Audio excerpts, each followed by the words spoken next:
Welcome, Tina Arena, to the Australian Music Vault. It's great to have you here. Thanks, Jane. When we talk about resilience and journeys and two-way traffic, we think about the first peoples that came to Australia. You are from migrant parents from Sicily. You grew up in a household that was filled with not just Italian music, but Spanish, French, all sorts. Yeah. Can you take me back to when your family first arrived in Australia? My mother and father arrived in the beginning of the 1950s, and my father was the first one to land in Australia. And he came to Melbourne and then immediately was sent up to Innisfail to cut sugarcane, like most of the Europeans, particularly the Italians, did in those days. I obviously wasn't around then, and Mum joined him about 6 or 8 months later. And I guess the earliest memories I have of growing up in North Melbourne were memories of an incredibly chic couple. My mother and father were extremely elegant, and I remember music always being played in the house. And then we made a move from North Melbourne to Moonee Ponds, where the home was larger and a part of the house was turned into a sunroom at the back of the house. So that was a place where the family would gather, and the Arena family is a particularly big family. And there were a lot of parties that went on in those days, of course, because everyone had much more energy then. And I just remember all sorts of music being played back then, people like that Australians wouldn't necessarily be familiar with, but an Italian folk singer, a woman called Orietta Berti, who had this fantastic song in the 60s in Italy.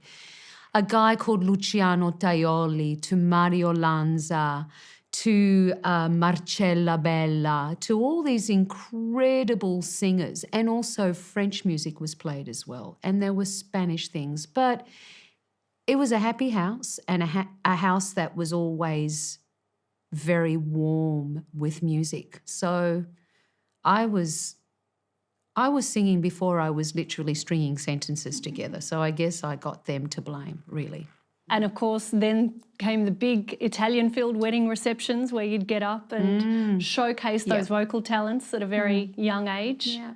Those family events were very, very much a big part of our culture. You know, the celebration of a wedding, or whether it's a Holy Communion or whatever it is, but that ritual of people coming together was always something that was very special. You know, we'd always go to great lengths to be really well-dressed, and the music was always really important. And I remember being a flower girl from my cousin Gaetano's wedding in the probably 1975.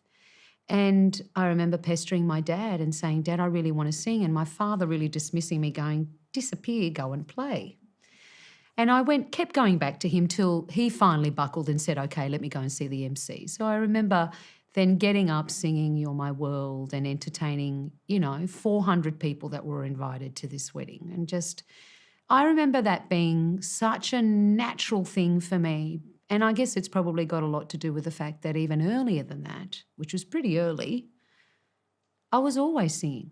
It was something that I always did. Apparently I was doing it at 18 months old when Mum and Dad would take me to weddings, and there was a particular master of ceremony who is still a family friend to this day, Tony Carenza. And Tony used to MC a lot of the Italian functions of the period, particularly the early 70s. I was 18 months old and ended up in his arms at some family function that he was emceeing. And apparently I was 18 months old and singing. So this man's got me in his arms going, "This kid is nuts." And my mum and dad just going, "Oh, my God." It was breathing. That's what it is. I don't know whether it's a cultural thing. I think it's a bunch of different things, but it was just as easy as breathing for me. The English-Australian musical sensibility really started to come into my life probably at the age of about 6 or 7, because I have an older sister, Nancy, who was a big music head and who's really artistic and beautifully artistic in her own right. She's a stunning illustrator and painter, and she ended up being a pretty fabulous graphic designer before she actually left the industry herself. She was really into music and she had a pretty sophisticated ear for somebody quite young. So she started introducing me to Australian music and to English music and American music. So, you know, we got into sherbet very early on. AC/DC was around then too, although it was quite boisterous. It was something that was still really melodic and very interesting. Skyhooks were around. So Nancy was really pivotal in introducing me to the Australian music as a young girl. Olivia Newton-John was very popular in those days. Helen Reddy was popular too in those days. So it was an interesting... I was pretty young when I started to discover that as well.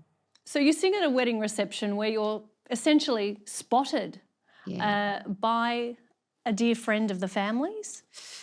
Well, a dear friend of the family's, but also the MC of that evening, basically, who was not really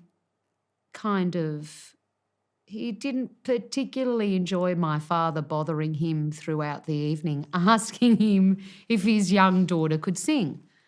But once he'd finally buckled and he'd heard me sing, he then went to speak to my parents and handed them a business card of a singing teacher called Voila Ritchie, and said to my parents, "Quite honestly, Mr. and Mrs. Arena, I would take your daughter to go and see this woman. She's a fantastic singing teacher because your daughter has something, and something that's probably bigger than any of you can understand." And, you know, credit to my mum and dad, who were pretty young immigrants back then and just trying to get their lives together and integrate into an Australian culture which resembled nothing of where they came from. But credit to them for certainly giving it a good go. They took me to see Voila, and Voila had a relationship with John Young back then because many of her students would go on to YTT as contestants. She heard me sing. Within 2 months, she'd already put me on YTT as a contestant. So I was lucky that Mum and Dad were switched on enough to take the Master of Ceremonies advice. You know, I owe my mum and dad a lot. The first song you sang on Young Talent Time was ABBA's Ring Ring. Do you Sure remember was. the performance? I do remember the performance, funnily enough. You know, Dad actually only just told me not so long ago. He said, "I remember taking you girls to the Maya Music Bowl when ABBA came out to Australia." And it was pandemonium back then. I don't even know how Pep even put himself through it.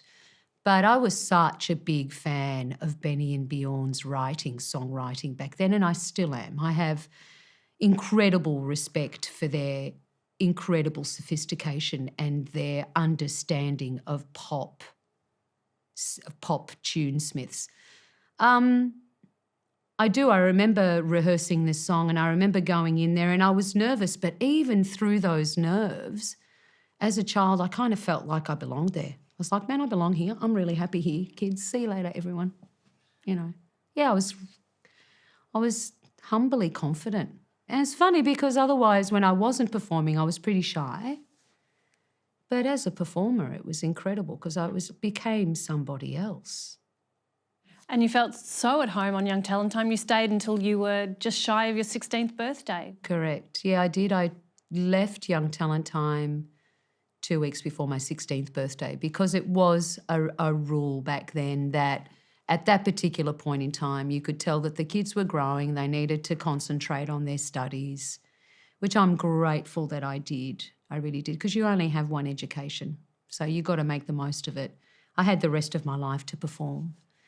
So it was a difficult transition leaving that show because it was such a big part of me. It was such a big part of my family. And it was like a death. It really was. It was pretty brutal. It was pretty brutal. It was a very difficult transition. I was very sad. John Young was really sad. The production company were really sad. And my last YTT episode, it was like a death had come over Channel 10 at that time because they knew that I was leaving, and they were all kind of saying, how do we continue once such an integral part of this show, the backbone of this show, is leaving? And because it wasn't only me, it was my family that were really loved and respected. And Mum did a lot of work too back then on our wardrobes and mending our costumes and making sure that, you know, the hems were done and that we weren't tripping over. And that was that Italian sensibility that she had that, you know, Channel 10 really respected. Do you know, I actually think that it was the first time in my life where I actually, now looking back in retrospect, where I actually fell into a bit of a depression. Because when you go from a life that is psychologically, spiritually and physically an incredible discipline, and when there is an enormous amount of stimulation, you go from that, then going into a routine of things that you're not so passionate about necessarily. It was, again, I will mention that word, which is pretty strong as a word, but it was a death for me. It was like, okay, this is the end of one person. And I knew that I was going to enter another phase of becoming somebody else. And that it was the cutting of that umbilical cord that it was so strong. It was tough for me. It was really tough. I was dark for a few months. But then thankfully I came out and school was great fun, and I started to really enjoy my school. I started to socialise. I started to, you know, interact with boys a bit more and with my girlfriends, and I started to have some sort of a social life, and I went, okay, this is okay. So it was good. It was good. It was good for me. So I had grown up with so many people saying to me, you'll never know what it's like to work a 9-to-5 job and to work a job that you're not incredibly passionate about. It made me really sad. I went, wow, is that what you really think? And then I turned around and I said, well, watch me. So it was almost a little bit of a spiteful thing that I did. I went, okay, you guys really think that I'm never going to have any sort of understanding of life? Let me show you. So I went through an employment agency, and both my girlfriend Julie and I from school, whom we're still friends very close to this day, we both got a job, and we were both accepted at the state insurance office in the filing department. I lasted 3 months.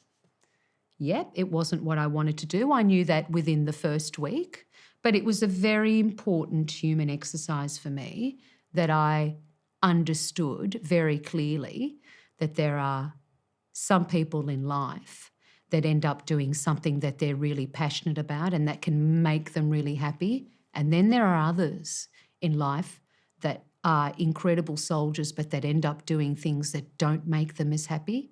And it was so important for me to understand the difference. And I have no regrets about that time. And it was difficult for me because it was a female environment, and it was not a particularly generous sensibility at that time. I copped a little bit of flack. It was definitely because I was Tina Arena, and the girls really struggled with trying to come to terms with what on earth would make me want to have a job there. And I kept trying to tell them it's really important that I understand this because I know what I love and I know where I want to go in my life, but it's also an important human exercise for me to understand that. They couldn't get their heads around it. They really struggled with that. But it gave me strength as a human being because I just realised, and it was an incredibly important human lesson, where I went, don't ever take for granted something that you love. Don't ever do that.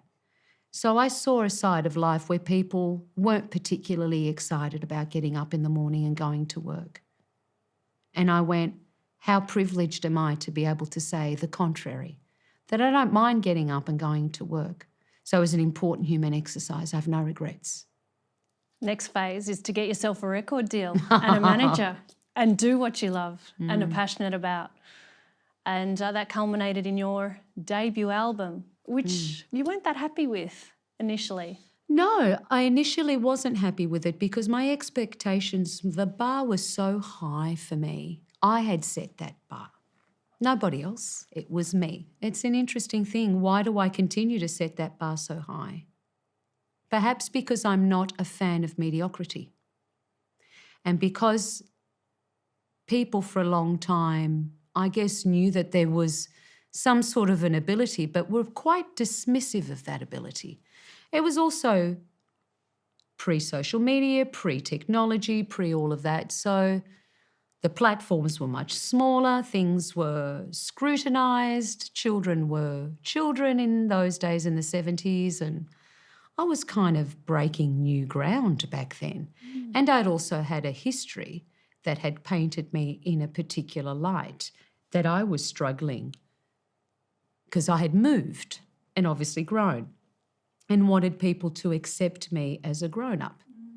You can't expect grown-ups to expect that a 17-year-old is already going to be, you know, something of a 20-year-old. It wasn't going to happen. It didn't make any sense back then. So I was disappointed.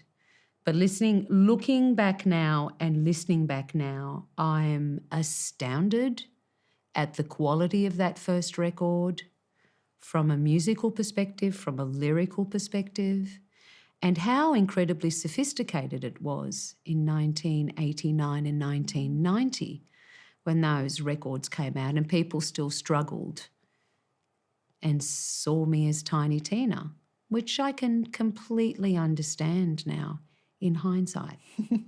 How did you shake Tiny Tina off? How did you say goodbye to her? Look, Tiny Tina was with me for a very long time, and a part of her still is and will never go, and I don't really care to shake her off. I'm happy that she's around. It's kind of fine because there's a sense of innocence and beauty that came with that, and that kind of manipulated, calculated perspective that really does exist today in 2017 was non-existent back then. I realised that I was not going to be able to kill her and that she was going to have to just evolve with time. So I had to learn to be patient, and I had to learn my craft, and I had to learn and accept that I was going to have to work twice as hard as everybody else, which in actual fact was the truth. I had to work twice as hard as everybody else. I also wasn't a stereotypical performer back then too. I was dark, I was ethnic. I was one of the first ethnic children on television next to Jane Scarley, who was the original member of Young Talent Time in 1971. I was then the second Italian girl on national television. But because Jane was fair, people never really considered her as Italian. I came along and I was totally different. I was dark, I was fair-skinned, but I was dark and I looked Italian. So that wasn't an easy cross to bear back then at all. So I had colourings that were not really what people were aesthetically looking for back then. So it made things tough for me. So you embrace the patience, you go and learn your craft, and I guess in a way you start again, because Don't Ask, I guess, is your rebirth, 1995. Yeah. And you have this amazing record and Rebirth. Look, it was such an interesting team at the time. And I think one of the most interesting people that I had the privilege of collaborating back then was a gentleman by the name of Pierre Baroni, who I think is probably one of Australia's greatest art directors, no doubt you would agree. Pierre ran the Mushroom Music Department for about 25 years, and it's very interesting when you look at his body of work. He had such an exquisite eye with everything, and he looked at me and he just went, "You're too complicated, teen, just like strip you back." He totally stripped everything back and went, "Right, simplify things. Simple, let's work with your features, you know. Let's simplify your clothing. You know, your clothes should never speak louder than you or what it is that you're doing up there. And you're a chanteuse, you're a singer, you're a singer-songwriter, that's what you are. So he was really responsible for creating this incredible neutral landscape, which I really loved. It was feminine, it was androgynous, it was a little bit of everything, because I really struggled with myself back then. I was very awkward. I was overweight. I was my early 20s. I still had puppy fat on me, and, you know, I was fine. I was eating and drinking and having a good time, you know. And he just introduced me to style. He gave me that grain that I really needed and sort of said, don't listen to anybody else. Just this is what we're going to do. And I'm eternally grateful to him, because I can still look at that record cover and go, there's a lot of integrity in that photo. There was so much integrity that about that time, you know, particularly my collaboration with Pierre, who I have so much respect for. 1995, you're the first woman to win an ARIA award for Album of the Year. Chains was massive for you. I mean, hit singles like that don't come along for artists very often, and you grabbed it by the horns, and it opened up Europe for you. Yeah. Europe was really where I felt I belonged, because it was so hard for me in the Australian musical landscape, which is pretty heavily male-dominated. And I was really, really shocked when I found out that I was the first woman to win that award. I was really sad when I should have been really joyous. I was really sad by it. And I thought, why am I sad about this? Everyone's like, Teen, like, you should be absolutely rapt about this. And I went, how come I'm the first woman to win this? What about all the other women before me who've been doing stunning work? Why are we in 1995 and I'm the first Australian? I couldn't get my head around it. I've gotten over it now. That's okay. I was humbled by it. I was shocked by it. It was incredibly humbling for me. I went, whoa, yeah. I was sad at the time because I guess a part of me was quite angry that my predecessors, my female predecessors who I loved, admired and revered, were not there. I was like, why me and not them? So it was that's how I felt at the time. As I said, I've gotten over it. So, tell me what Chains did for you personally to have such a hit single like that the world over.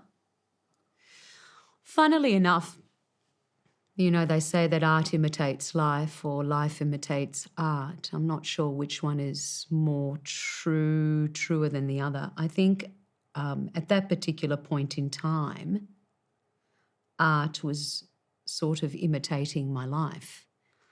Because funnily enough, I had ended up making that transition from child, trying to learn, trying to get my feet.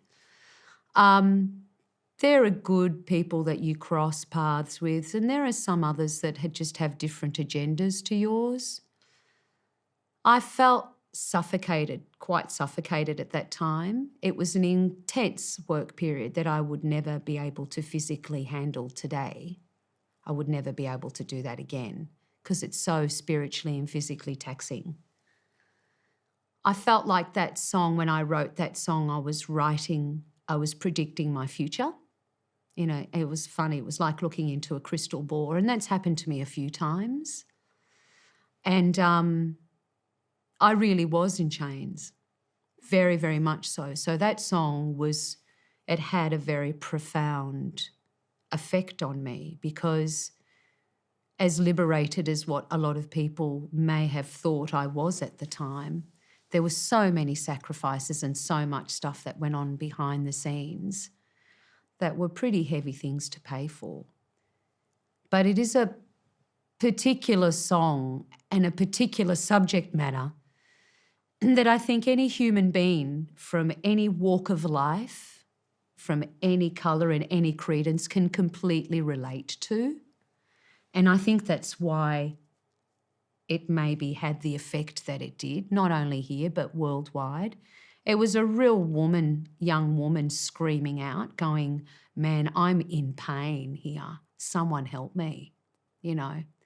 And that success just escalated and got so out of hand that I wasn't able to digest anything of it. And I'm the kind of person that needs to digest things. I need to take stock of things. I need to walk out into the garden and smell the flowers. And I wasn't able to do it. And it totally destroyed me. I was like, this is not right. You can't work like this. You can't achieve these things without being able to take stock of it all. So it was tough for me. In everything that I've ever done, it's only ever come from a really honest place, whether it's an observation or whether it's a personal experience. It's always been something that's been lived. So it's only ever come from an honourable place. You mentioned that you felt in Europe you really belonged. So you said goodbye to Australia in a sense for a time. What was it about European audiences that really felt at home for you? Well, I didn't have any history with any of those people. They didn't watch me grow up every single Saturday night. They didn't watch me make the transition from child to young adult. They didn't watch my good choices. They weren't subject to my poor choices. They didn't watch me grow up. So I walked into Europe with a complete blank canvas and went, right, what do you want to paint, Teen? I went, oh, how fantastic. I can do what I want here. So I loved it. I felt so at home. Being Italian, I was just totally in my element, whether it was being in Italy, because I spent quite a bit of time in Italy back then, whether it was in France, whether it was in the United Kingdom. I had come in contact with a sense of freedom. And I went back to my roots. So I felt where women were somewhat revered, not only because of what they aesthetically look like, but because of what inherently is behind the facade. They were kind of more interested in what made me tick as a human being, which was so refreshing for me because it wasn't about, there were so many things that I wanted to talk about, and that sense of being very European and having grown up in Australia with an incredible freedom and space and a pretty wonderful education as well. I was really fortunate to have like this double culture thing that already gave me like a big leg in the door where I was able to understand what I was doing and just approached my work with a real sense of, yay, enthusiasm and lust for life.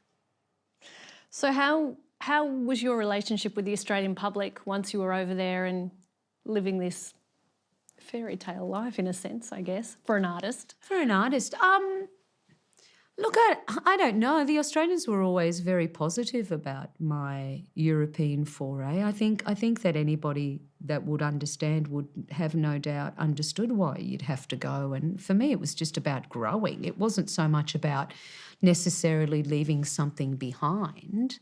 I'm always wanting to grow from whatever experience I choose to have. I hope that I can take something away from it. They were really cool. They were very cool. They were respectful. They were very respectful. I'd come out of a relationship and a marriage in Australia and then decided to leave and wander off and put a backpack on my back and learn about life. And it was the best decision I ever made because it made me grow up and it made me face some things that I really needed to face, because I think that my life in Australia I'd become a little bit of a princess trapped in a glass house, and I couldn't stand that. You know, I'm not Rapunzel, I'm not interested in letting down my hair, I'm not a princess, I'm very hands-on, I'm very earthy, I'm in the garden. If I'm not doing this, I'm cooking. If I'm not doing that, I'm socialising or entertaining. And for me, it was just, I needed things to learn and I just needed to leave the bubble, and I was really happy to do it. So I left a fantastic life and I left the glass slipper at home and I went, you, my dear, you have to stay here because I got to go. And I did, and I went and not roughed it out, but went back to basics. When do the best songs come to you? When do the best lines come to you? It depends, it can come to you when you're really depressed. It can come to you when you're incredibly enlightened. There is never an opportune time. It can just happen at any time. But those experiences back then, and leaving Australia, and when I made that transition in 2002, and I'd moved to the UK back then, and I had met Vincent only a few months beforehand, I was like, I'd fallen really in love for the very first time in my life, but a very profound love.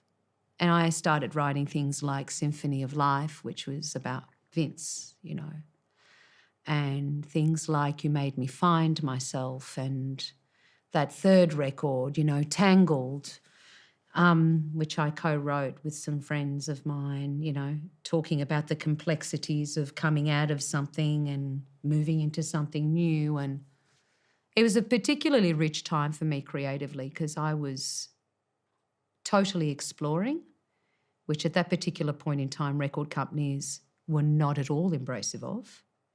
Because once a formula like Chains had worked, they were like, well, we need another repeat of that. And I looked at them and I said, I will never give you another repeat of that. That ain't going to happen. So get it out of your head. And as things went on, I remained truthful to evolving. And then my association with Sony very abruptly ended. Them for their reasons and me for wanting to move on. And I'm so grateful that I chose to move on. There's certainly no animosity with anybody. We all still speak today and are very respectful of one another because it's important to be respectful of one another. It's no use in carrying any bags that don't take you anywhere. So for me, it was just about moving forwards, and I did. Professionally, what's been your highlight over the last 20 years? Oh. I suppose there are many.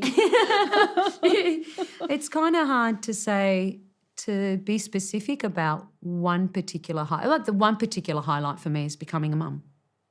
I think that's probably the greatest experience I've had as a woman. Giving birth at the end of 2005 in a country that's not really your home, it's your adopted home, and not having your parents around or your intimate inner core and so forth. It was very challenging, but we both grew a lot from that experience. And having a child for me is the greatest thing I've ever done in my life. I couldn't imagine my life without him. But creatively also, phenomenal artistic collaborations with the French artistic community, along with the Italian artistic community, along with the Spanish artistic community, along with the English, visiting Europe, travelling in the United States, crossing paths with different people from different walks of life. And all that richness and that character building, for me, there are so many highlights. It's just the human growth of all that time that I'm particularly grateful for.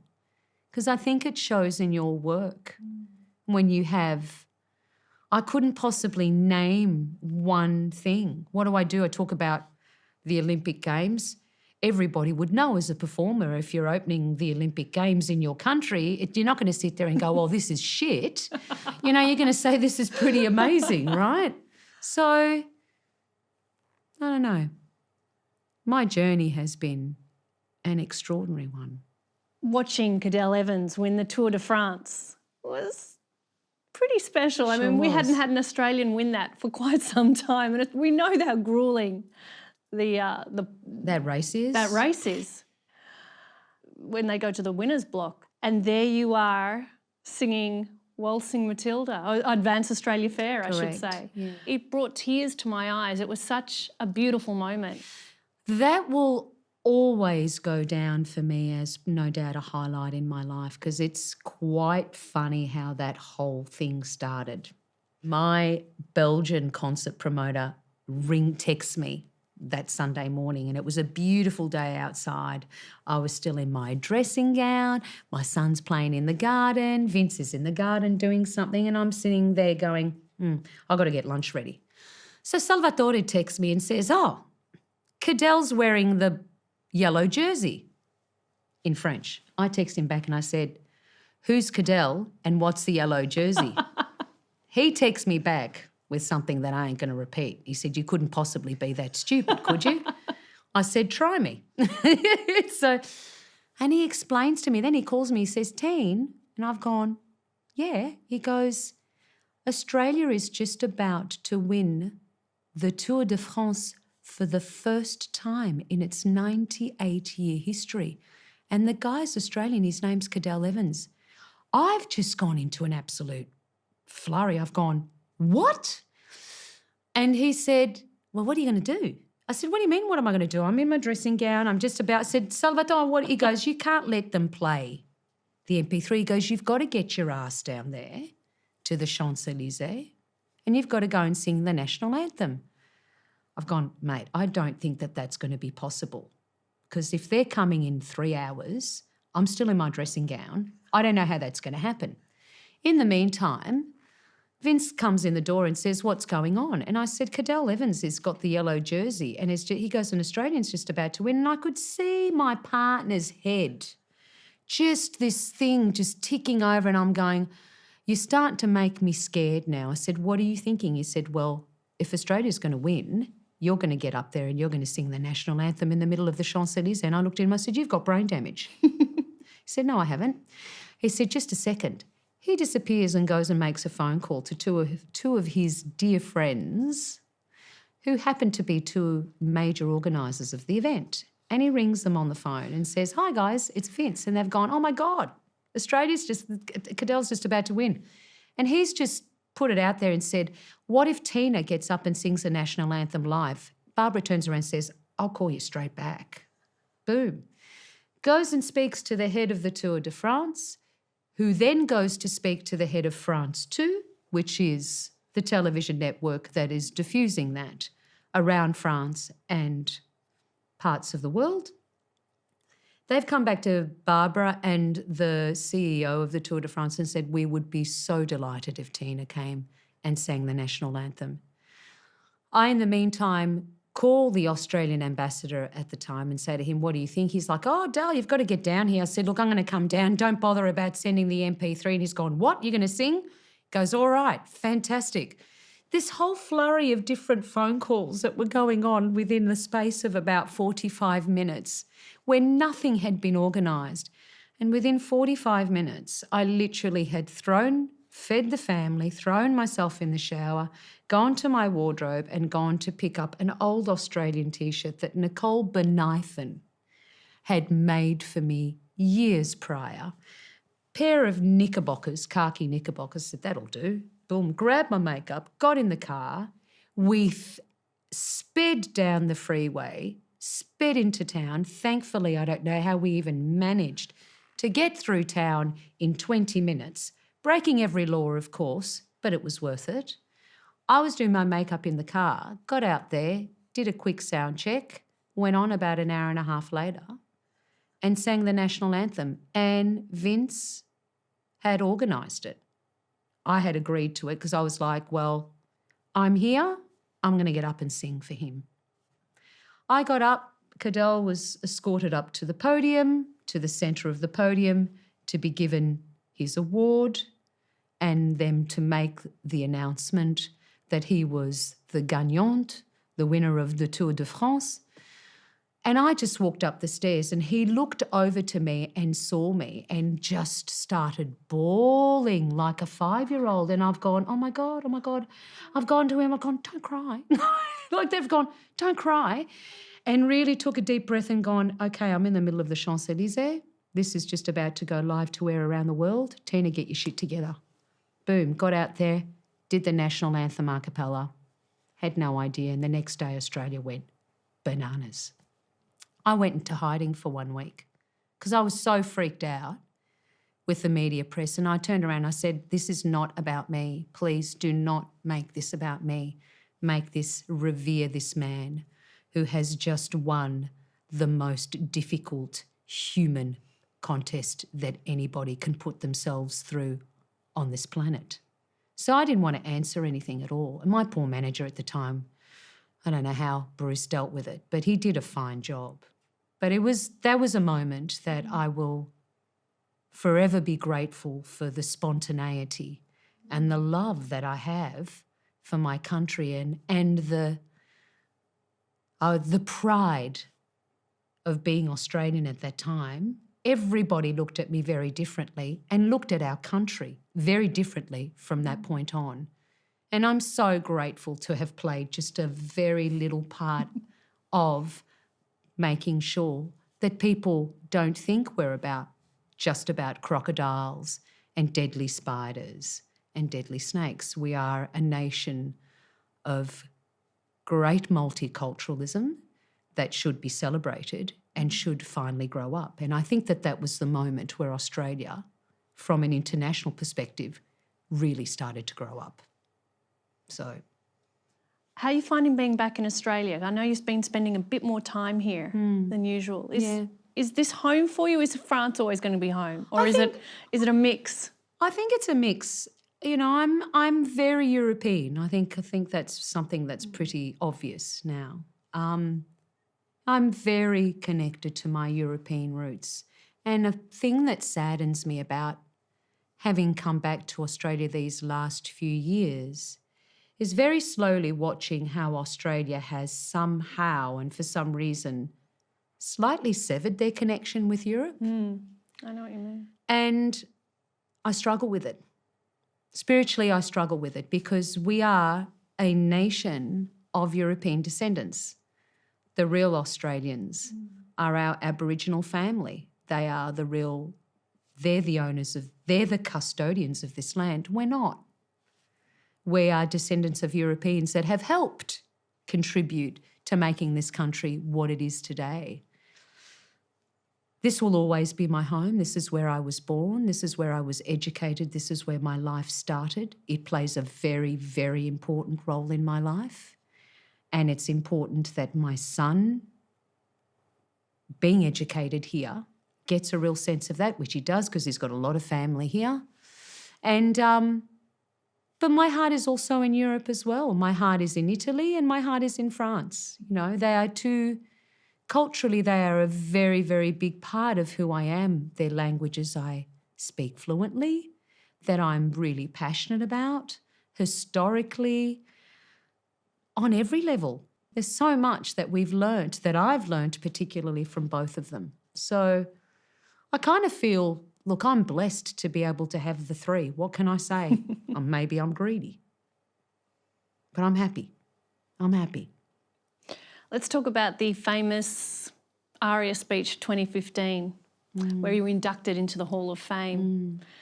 And you made some wonderful comments, especially about radio not lifting their game and playing enough Australian content, especially on women, and making that comment about don't ignoring women who are over 40, say. And you talked about your sisters. Kylie was mentioned, Annie Lennox, Madonna.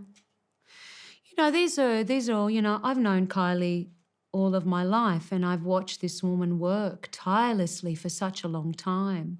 Like I've admired Annie Lennox, who's now probably in her 60s, as I've admired Madonna. These are women that have lived life and that have something to recount.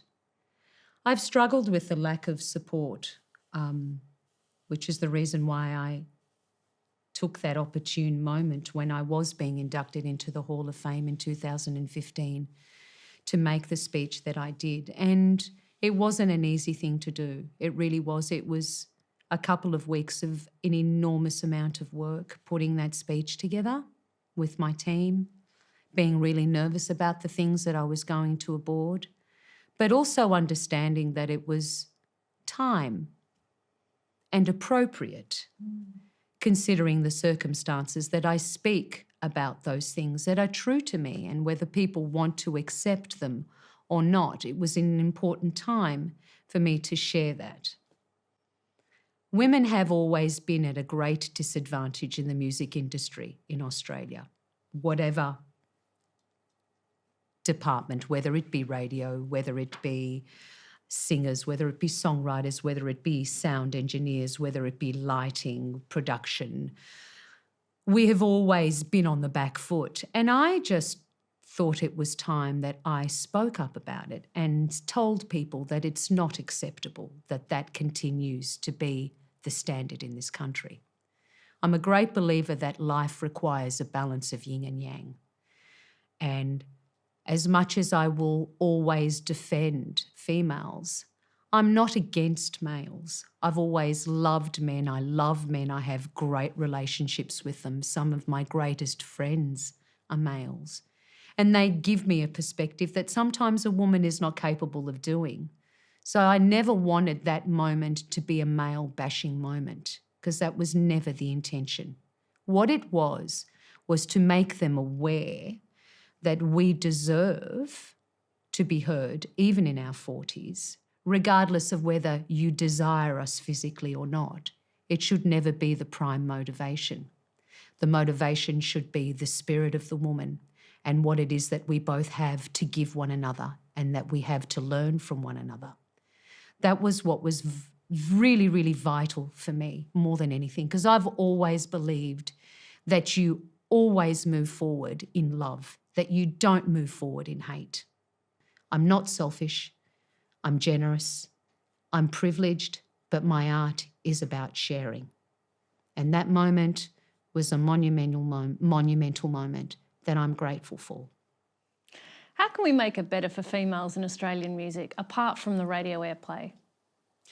I think there needs to be a very honest discussion about it, and a discussion where people really genuinely understand that there is inequality and that they too have a responsibility as those people in key positions to be able to change that, because we can only change it together. Tina, you've played Sally in Cabaret, you've played Roxy in Chicago, and dare I say it, you're about probably to take on one of the biggest roles ever. Well, it's a big role, Evita, Eva Perón. What am I doing? What am I doing? How does one prepare for I don't think you can. A landmark role? I don't think you can. I think it's something that you just should not overanalyze, because if you do, you'll run in the opposite direction. Expectations, from the production, Opera Australia, the public, this, that, the music critics, the music lovers, those that aren't lovers. Man, how do you prepare for that? You just go in there and go, let me get through this in one piece. Wherever it takes me, it takes me. It's a great story, and I think that that's the ultimate thing that really inspires me. It's the spirit of Eva Perón that, for me, is something that is so fantastically tangible, and you can't say no to that. A woman that was loved and a woman that was incredibly loathed. What can I say? It is a daunting role. Spiritually and physically, it's really taxing, apparently. Sally Bowles was taxing. Roxy Hart was taxing. They're all really difficult roles for females. So we'll cross our fingers. How do you avoid the pitfalls of being a nostalgia artist? Especially when you're making a new album and you're collaborating with new, fresh artists. Is it hard to reach that balance between, you've got to give the public what they want. They want the hits, they want the Sorrento Moons, they want the Chains. Yeah. But, you've got to keep evolving as an artist, and you obviously collaborating with a lot of younger artists as well. Yeah. Kate Miller-Heidke, Jess Malboy, as you mentioned, the Veronicas. I wasn't ready to be a nostalgia artist. I think that my heart and my spirit is really not there yet. I know that I will get there, and that's fine. But the difference with me is that I will decide when it's time for me to be whatever artist I want to be. I will not allow somebody tell me when it's time for me to hang up my boxing gloves. I would never tell somebody when it's time for them to stop. That's a decision that they have to come to on their own time. I wasn't ready. What for? Why? I'm still living. I've still got interesting things to say. The voice is still there and still enjoying it, probably more relaxed and probably singing better than ever because emotionally I've landed. I'm not looking for perfection. It doesn't exist. What I am looking for is to be comfortable with who I am, to be comfortable with my imperfections, and to just move forward in that. And to go, there are great days and there are shit days. And all of that is all part of the grand picture. I just refuse. I refuse to have somebody tell me. I really do. I'm pretty stubborn with that. I'm pretty stubborn. And I really love what the younger community are doing. And I really felt that my body of work was able to lend itself to that younger audience where I said, here are a bunch of songs, choose what you like and do whatever your heart tells you. I'm not going to give you any derivatives. I'm not going to say anything to you because I just want you to have a good time because that's what it's about. Why put a limitation on something? I'll never do that. I'll never do that. I'm not capable of doing that. There's got to be something up there that you'd still dream about, that's still something that you want to do, a stage you want to grace, a role you want to play, a person you want to sing with? That's a really great question, actually. Yeah, I still do. I still want to be able to grow old gracefully and to be able to have a career like the Nana Muscuri's has had in her 80s, who's still singing and singing beautifully, whether it be at the Herod Atticus or at the Royal Albert Hall or at La Scala in Milano or in Taormina or wherever it may be, anywhere in the world, in any theatre that has some sort of a history. I still dream and fantasise about